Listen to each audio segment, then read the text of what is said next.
So I started out, when I started making these, thinking of them in my head as roundups. And now, thanks to Encanto, all I can think is Grandkid Roundup. I do not want to sing this every time. But anyway, welcome to the February Roundup. I have a couple of things that I knit. Only 2 things that I finished knitting that are worth talking about. But I have a whole lot of books that I read. Again, I've been reading so much lately. And although I can knit and read at the same time, I don't know, I just have been reading a lot. But one book in particular will talk a lot about why I've been reading so much. So let's start with what I'm wearing, with my shawl, my Exploding TARDIS shawl. So I made, back in 2020, I made the Kyle Vey wingspan shawl out of Exploding TARDIS yarn from Crystal Dye Works. And it was for my cousin, and I loved working with the yarn. I had just a little bit left. I didn't have enough for like a project by itself, just a little bit left over. So I combined it with the Woolies from Lion Brand in a white. And I didn't follow a pattern. I just, I cast on, I think, 5 or 6 to begin with. I increased on either end the whole way. Oh, showing you the back side. Increased on either end the whole way and just did this. And I didn't expect it to do this curly thing. I guess I wasn't really paying attention as it got bigger and bigger to how I was increasing. But it did this cute little curly thing that I actually really like, because I don't have my shawl pin handy, but when I put it on, I kind of loop it like this and then use a shawl pin right there, and it does this little curly thing. That's really cute. So that's my Exploding TARDIS shawl, I suppose. I talked about it all a little bit also on my video, which may or may not be out at the time that I release this one, my video of all my TARDIS knits. I recorded that video the other day, but I may re-record it. I'm not entirely happy with it. But this is yet another one in my TARDIS collection of knits that I've been working on. But this one there was no pattern. It was just, I needed something. It's all worsted weight yarn. And I just needed something to do while I was at work, while I was nannying, that was easy to do. And then I also did, I'll just do a picture of this because it's actually in the laundry at the moment, but I finished a dishcloth for my kitchen. I did like the traditional kind of metered square hand towel with a little button loop, but I did it a size bigger in needle size, because my size 8s that I normally would use for that are currently in a sweater that I'm working on, and I could have switched to like straight 8s, but they were upstairs and I was downstairs, and I was just like, yeah, I'll just do it in these 10s because this is what I have. It made a huge hand towel that almost touches the floor when I hang it off of my kitchen, off of my stove. But I kind of like that. I like how big it is. It's really nice. And it's a great color for my kitchen, and I love it. It's like a really weird shadow going on. The sun is coming through that window really weird. I'm recording this a little later in the day than I wanted to be. So that is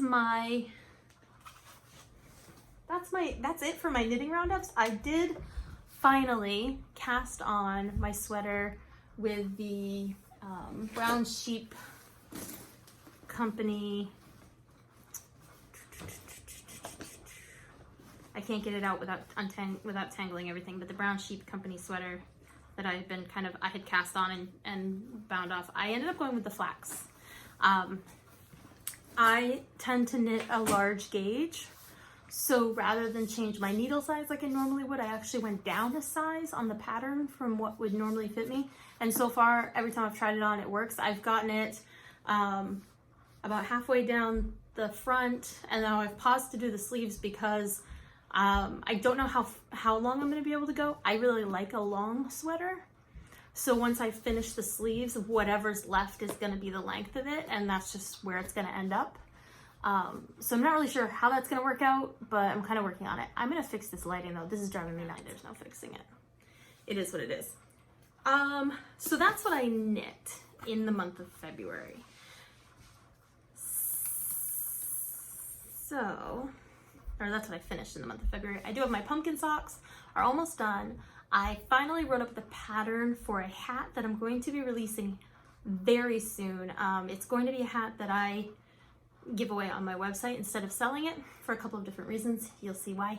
And I'll have a video to accompany it coming up. I'm really excited about this hat. I've been working on this hat pattern for this particular hat for a very long time. It took me a while to find a method to knit it that I was happy with. Yeah, so anyway, that's coming up as well. What have I read? I'm gonna talk about what I read in February, but I'm just gonna talk about what I read in February.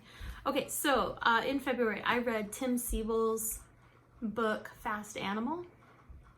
It was beautiful. It's a book of poetry. Tim Sables' poetry tends to make me want to take on the world in a really beautiful way. I really love his work. So I read that. Okay. I read Tim Sables' Fast Animal. I read Mouse 1 by Art Spegalman because everybody was talking about it. I know I read it once before when I was in high school, but it was so long ago, and everybody was talking about this book with all these book bannings and it coming up in all these book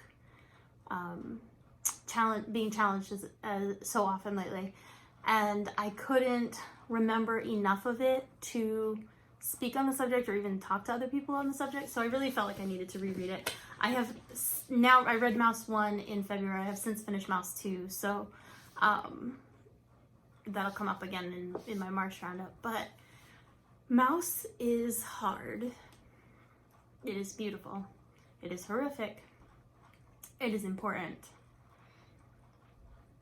especially in light of what's happening in the world right now. I'm really glad that I read it. I'm glad that I read it when I read it.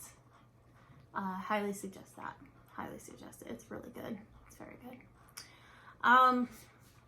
I read The House in the Cerulean Sea by TJ Klune. I feel like this book is on every booktuber's channel lately. Everyone is talking about The House in the Cerulean Sea for like the last 3 or 4 months, maybe even longer. I did that one as an audiobook, and I don't want to talk about it because I want everyone to read this book, and I want them to read it not knowing anything about it. I saw a video this morning of a booktuber talking about it, and this particular reviewer gave away so much of the plot, and I was like, no! I think the beauty of this book for me was I had seen a lot of booktubers talk about it, but I didn't quite grasp what it was about. And listening to the audiobook without knowing exactly what was going on made it that much better. It's a hug. It is a warm hug. It is a happy, you cannot help but smile when you read this book. So really all you need to know going into it is you're gonna love it, because everyone does.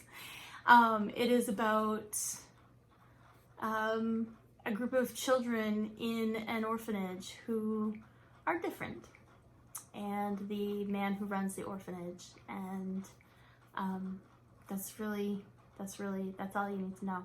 It's beautiful. It's so good. So that was A House in the Cerulean Sea. I also read Hex Life, which is a collection of short stories by a lot of different authors. If there is a badass witch that you want to be, she's in this book. It's like I said, it's a collection of short stories on a lot of different topics, a lot of different backgrounds, a lot of different ideas of what it means to be a witch. I read it because I had just read Theodora Goss's Monstrous Gentlemen, the Athena Club series. I read that, loved it. Hex Life popped up on my library as like, hey, this is also by that author on their website. So I checked it out because of that. It's so good. There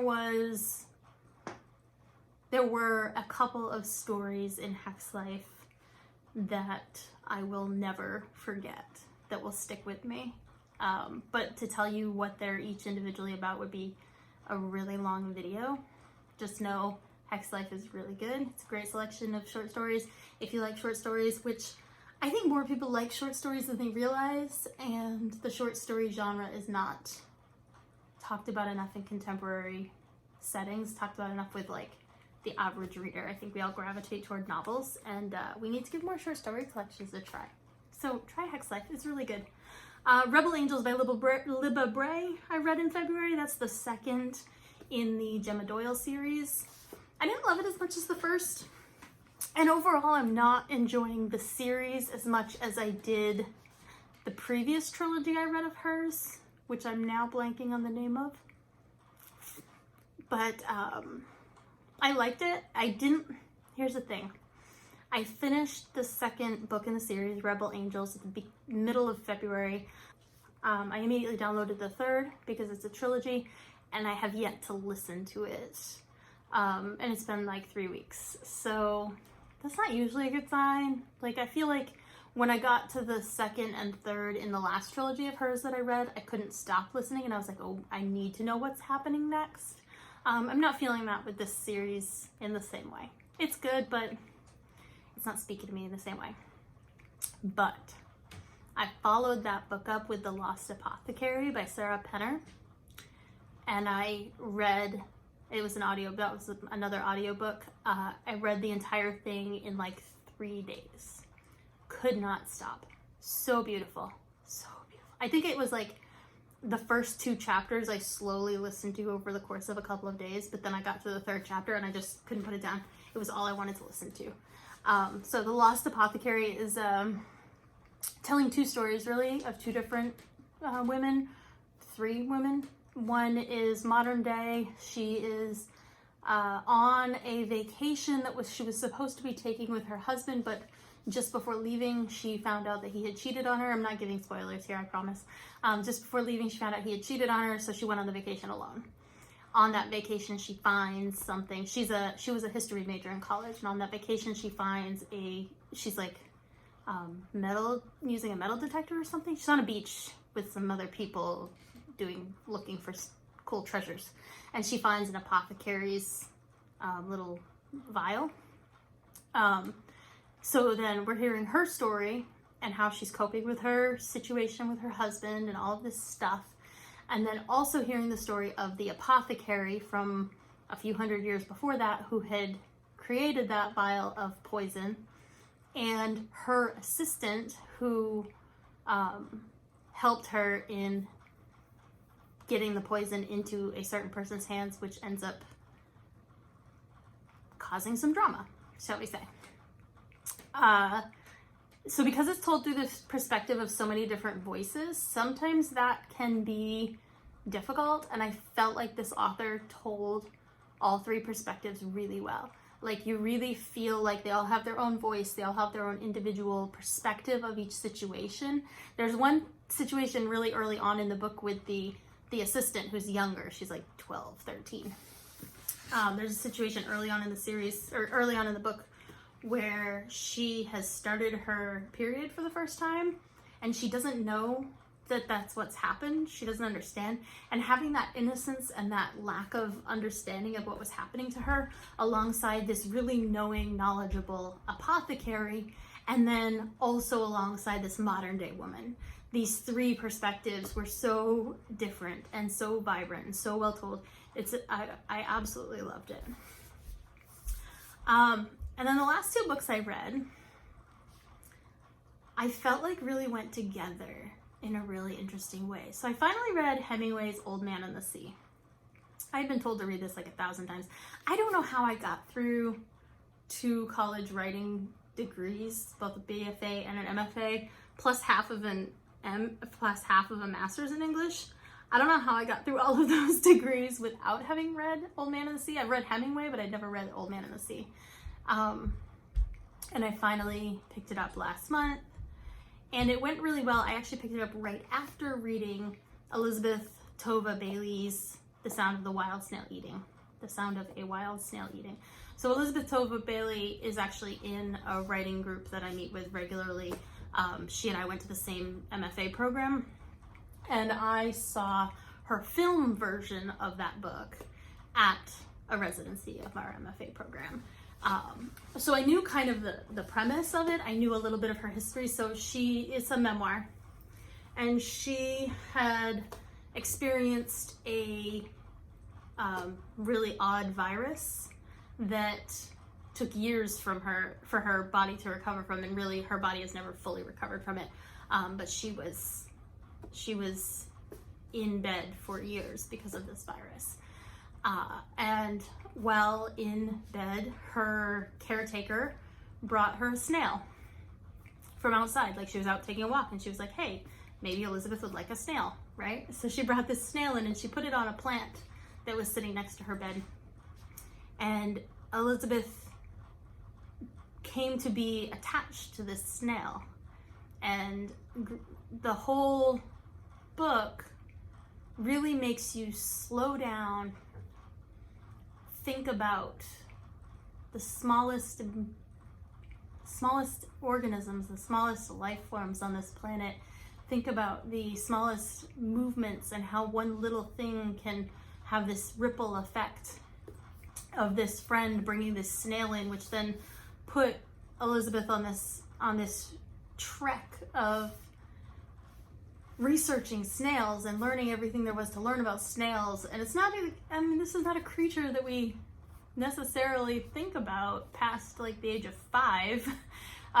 But she really was able to bring depth and power to the snail, and his ability to be her companion, or I don't know the snail's gender, their ability to be her companion in her illness, and how she went through this recovery with this snail. It sounds weird. Like, no matter how you describe it, it sounds weird, but I promise you, it's beautiful. And the reason that I put it beside The Old Man and the Sea is because Hemingway's Old Man and the Sea is so much detail. It's so much thinking about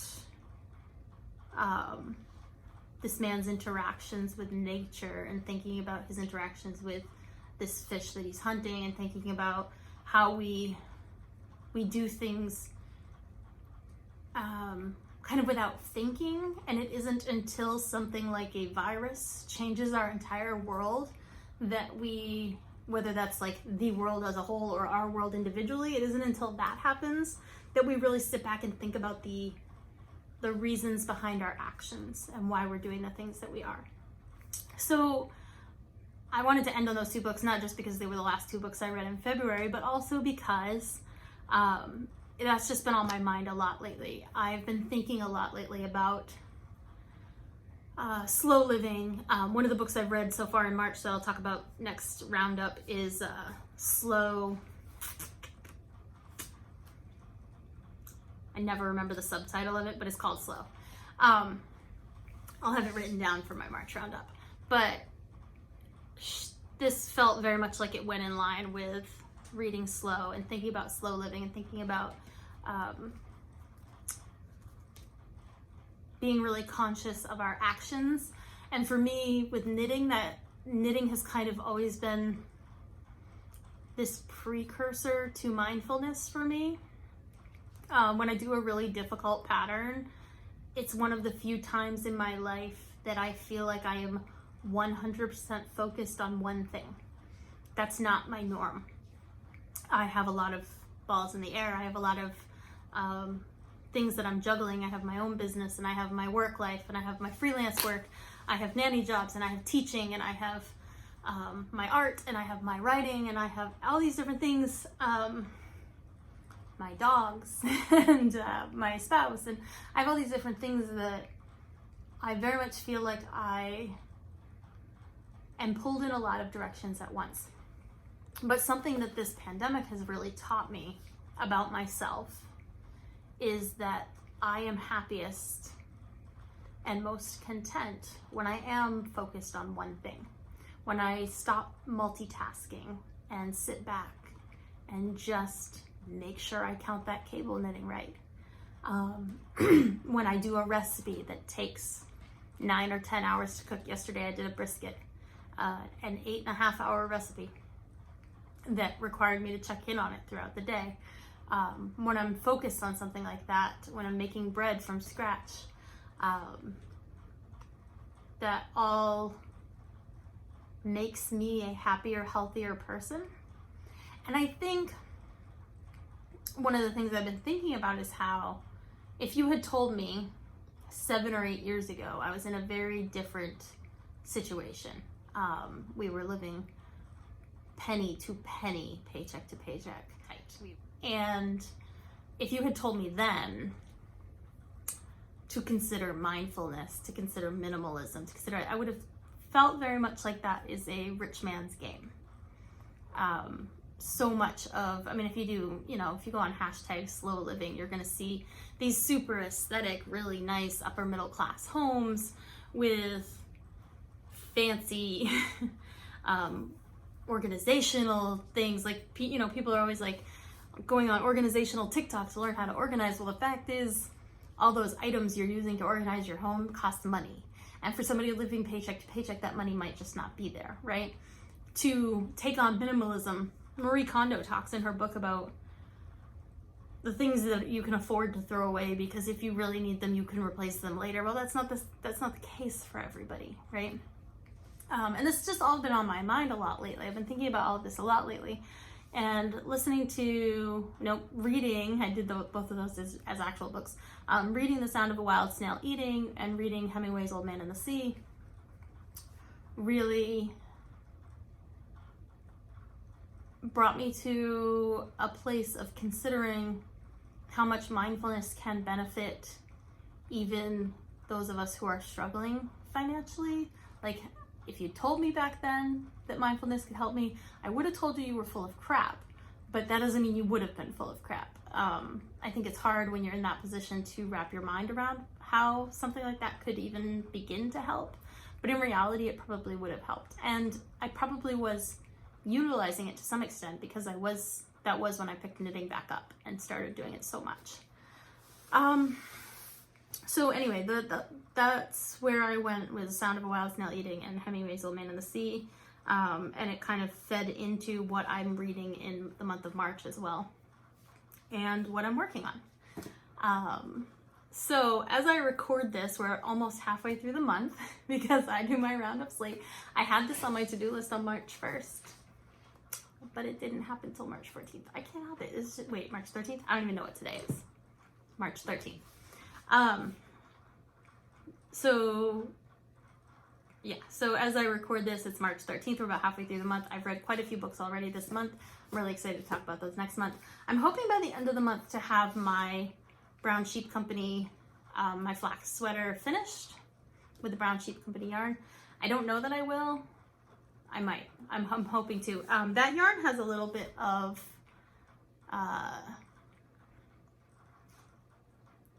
mohair in it. That yarn has a little bit of mohair in it. My spouse is allergic to mohair, which means I can't knit this one in the bedroom, which I do a lot of knitting like right before I go to sleep at night. I'll knit for 20 minutes or half hour before I go to sleep at night. So I've been working on my socks in the bedroom, my pumpkin socks, which will be a pattern that I hope to release at the end of the summer. So I've been working on those in the bedroom and working on this in the living room, which means I don't work on it quite as much because I actually, like, if I'm not working, I'm probably headed to bed. So yeah. And then I also cast on last night a shawl / wrap, maybe poncho. I'll see what it turns out to be. For my spouse. It's in like this teal yarn that I've used once before and I had some left over. I basically just cast on like 124 stitches, I think, and I'm doing a 4/4 rib, and we'll see how long it gets. If I can turn it into a poncho, I will attach it at the front as a poncho. If I can't, it'll be a shawl. I don't know what it'll be, but that's become one of my bedroom projects because I can't work on my flax sweater in the bedroom anymore now that we've discovered the mohair. So that's what I'm knitting. That's what I'm reading. I also, in the beginning of February, this goes along with the slow living kind of thing. In the beginning of February, I made a new sourdough starter. My spouse had surgery on February 1st, and that's the day I started my new sourdough starter. Because taking care of somebody post-surgery can absorb you. It can absorb your mental health. It can zap you of all energy. And I knew this, this is their 6th or 7th surgery in the 10 years that we've been together. So I know to anticipate that. I know to be mindful of that. So I started my sourdough starter on February 1st as a way to ground myself, to have something that's for me, because they don't really eat bread. So the sourdough stuff is all me. So I was able to ground myself, have something that's for me, and something that I mark off day to day. So I created a bullet journal spread. I'll actually put a picture of that up here, for my sourdough starter, because I really wanted to keep track of it. I wanted to keep a record of it. I guess I officially started it the night before their surgery. I officially started it on January 31st, but yeah, so the 1st was the first day of a discard for it. So I made this spread to keep track of it. I have since filled this spread and moved on to a second one, and I'm about to switch to a new journal because this one is almost full, and when I do, I will be transferring or starting another one in that spread as well. In that journal as well. I think keeping track of my sourdough starter, what recipes I've tried, when I've done discards, and what kind of flour I've used, because I don't always use the same kind of flour, is really helpful. For the first 2 weeks or so of my sourdough starter's life, I only used wheat flour, at the suggestion of a friend who has a really healthy sourdough starter, and said, hey, heads up, wheat flour is really good for initially starting a starter that will remain healthy long term. I don't know why that is. I don't know if they were right, but I did it, and my sourdough starter is really yummy. I've made quite a few loaves of bread now. I've made some sourdough crackers. Pizza dough. Oh, the pizza dough was good. I made the pizza dough twice. It was so good. So sourdough starter has become like it's my little friend. It's my little kitchen friend. And I love my little sourdough starter. I think we're gonna name her, but we're in disagreement over what her name should be. So if you have any name suggestions, let me know. I think she needs a really old-fashioned name, like Vera, Lena. Lena was my great-grandmother's name. I just feel like that's a good name for a sourdough starter. But anyway, so sourdough starter is the other thing I did in February. That was kind of also my in bulk celebration. I didn't really do anything beyond that because my spouse had surgery on February 1st. Life was a little bit hectic. They came home that very night of February 1st, so it was quite a few weeks of daily care and getting through that. So I think that's everything for this February roundup. So anyway, have a great day. Go make something fun.